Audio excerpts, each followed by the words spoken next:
আমরা আমাদের শিক্ষকদের পাশে এসে দাঁড়িয়েছি।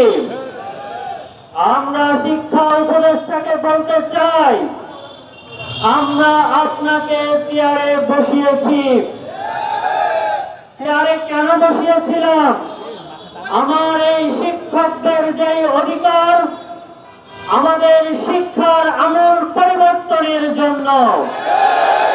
কিন্তু আপনি চেয়ারে বসে আরাম আয়েশে দিনাতিপাত করতে লাগলেন। বেমালুম ভুলে গেলেন কারা আপনাকে চেয়ারে বসিয়েছে। তাদের অধিকারের জন্য তারা যখন মন্ত্রণালয়ে যায়, আপনার সময় হয় না তাদের সাথে দেখা করার। এটা লজ্জার। আমরা তীব্র প্রতিবাদ জানাচ্ছি। আপনি শিক্ষকদেরকে সময় দেন না। আপনি এই চেয়ারে থাকার উপযুক্ততা হারিয়েছেন।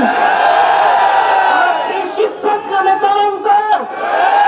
সম্মানিত শিক্ষকরা সেদিন সচিবালয়ে গিয়েছে, আপনি তাদেরকে সময় না দিয়ে আপনি এই চেয়ারে থাকার যোগ্যতা হারিয়েছেন।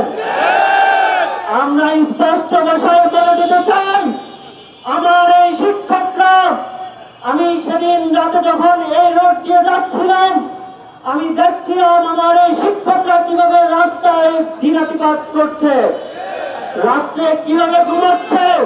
ঢাকা শহরে ডেঙ্গুর আবির্ভাব বাড়ছে।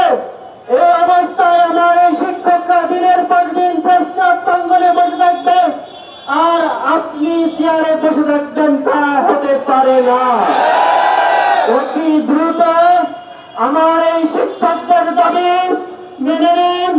আজকে শিক্ষকদের উপর যে হামলা হয়েছে, যারা এই হামলার সাথে জড়িত তাদের বিরুদ্ধে ব্যবস্থা গ্রহণ করুন। আর যদি ব্যবস্থা নিতে না পারেন তাহলে চেয়ার থেকে নেমে যান। আমাদের দরকার নাই। সবাইকে সংগ্রামী শুভেচ্ছা জানিয়ে আমি আমার বক্তব্য শেষ করছি। সবাইকে বিপ্লবী সালাম। ধন্যবাদ।